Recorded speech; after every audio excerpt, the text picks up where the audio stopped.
We start a new year on Wednesday. I'm Charlie Sykes, and Sunday Insight starts right now.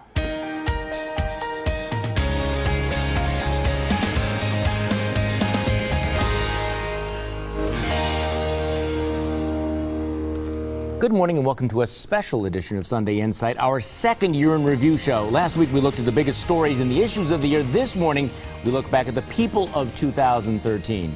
For some, 2013 was the best and the worst of years. President Obama was sworn in for his second term, riding the wave of his re-election win, only to end the year with poll numbers in the low 40s. A juicing scandal snares Brewers star Ryan Braun and results in his suspension. The Brewers season is dismal. Packers fight through an injury to Aaron Rodgers. 2013 saw the resignation of the Pope, Benedict, and the election of Pope Francis.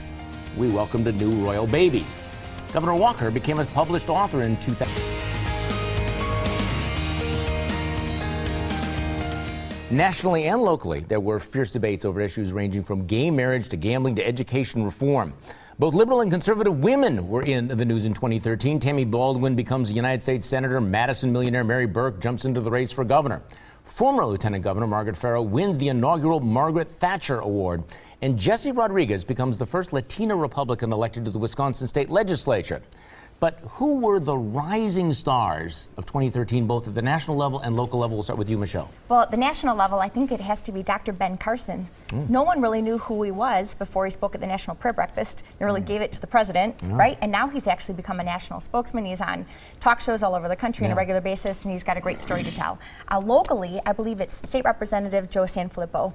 When he was first elected, he wanted to reform the Milwaukee County Board. He came in, and even before he was even before he officially became a state representative, before he was sworn in, he was writing that legislation to take care of and fix Milwaukee County and protect the taxpayers here. Okay, Lynne De Bruin. Well, I think nationally, it's Kirsten Gillibrand, who's a junior senator from New York. In 2011, some people started to hear her because she was one of the leaders in changing the military's don't ask, don't tell policy. But most Americans had not heard of her until this year, when she was the lead author of legislation that would have removed sexual assault cases from the military chain of command. That didn't actually go through, but it forced a compromise bill, and it gained her a national spotlight. Locally, I think in addition to Joe, we've got at the county board level, you've got David Bowen and Russell Stamper, and also at the common council level, you've got Mandela Barnes. Okay. Well, I'm going to disagree with Sikma. Mikel Holt. Michael said that he thought that Chris Christie had a good year. I'm going to say a national rising star is Governor Scott Walker here in Wisconsin. This year he released his book. It's now been out. He's been on the hit the national lecture circuit. And what's fascinating is nearly 3 years after he entered the national spotlight with his historic collective bargaining reforms, his stock is as high now as it's ever been. And that spells a lot of good things for his future political career. Okay. Michael Holt. They stole it. Look at my notes and just stole every. Locally is Russell Stamper and David Bowen, and I say this because they're going to do something unique with politics. They're going to actually do something. They're going to advance an agenda, which is unusual.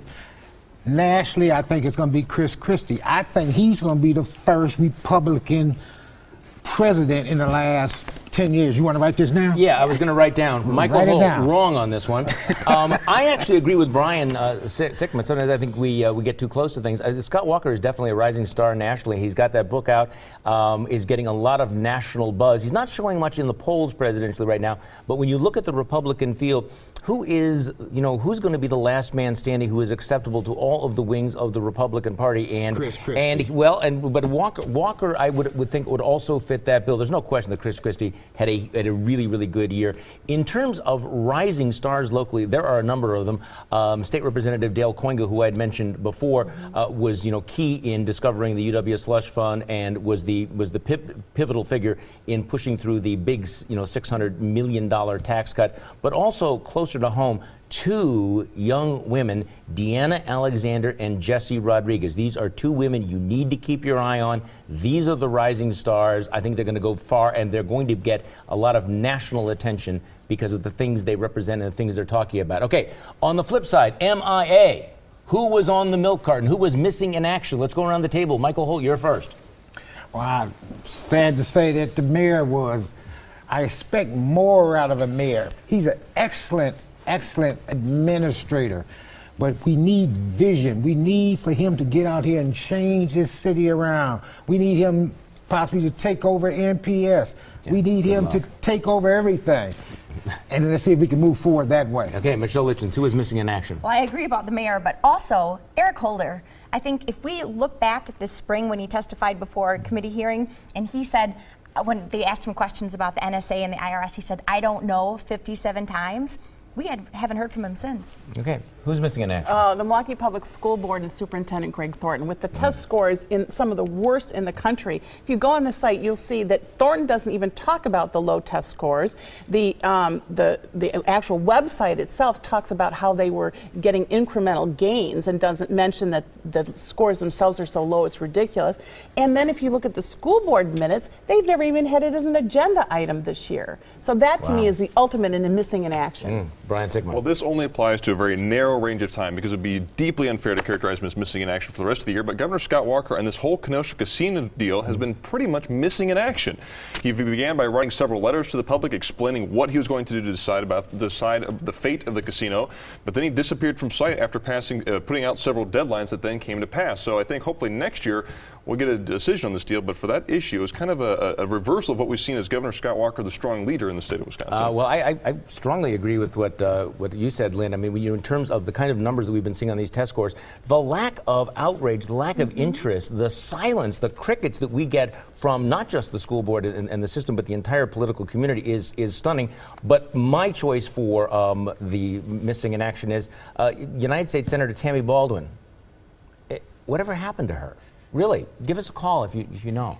Now, think about the most cringeworthy moment of 2013. We've been thinking about it. We'll hand out the Miley Cyrus Award when Sunday Insight continues.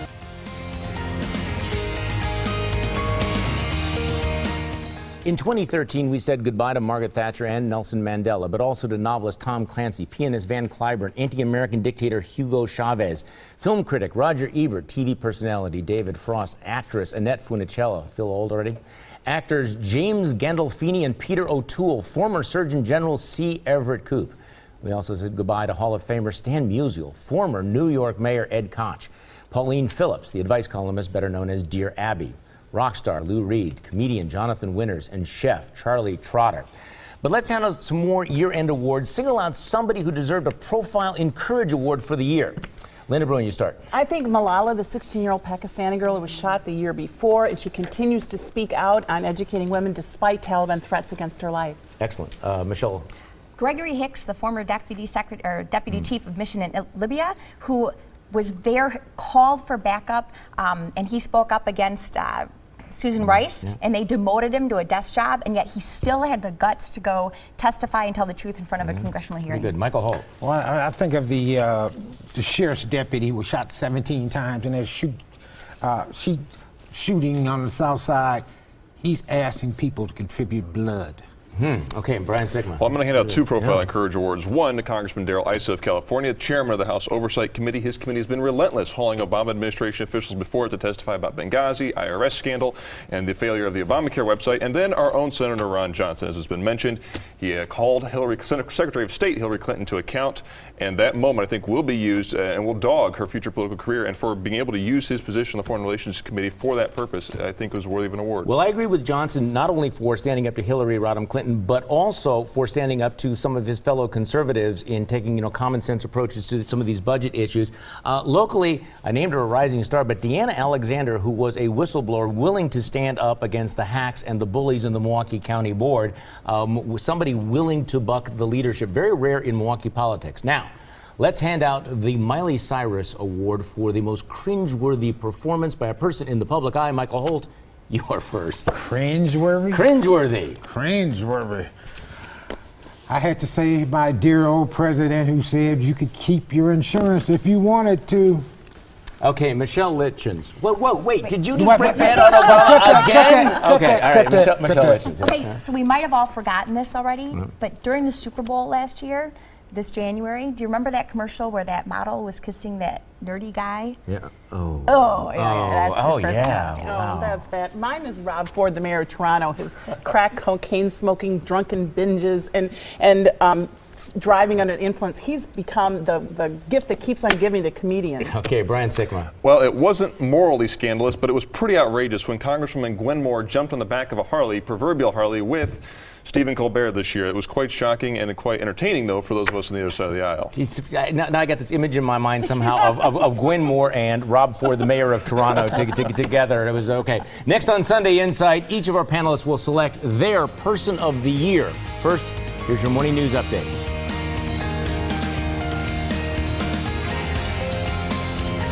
Time magazine named Pope Francis as its Person of the Year. Good choice, but not the final word. So to wrap up this year-end review, pick a Person of the Year. One national, one local. Let's start with Mikel Holt. Local to be Brother Bob Smith, and national, my man, deceased, unfortunately, Nelson Mandela. Michelle Litjens. My national Person of the Year is Medal of Honor winner Captain William D. Swenson.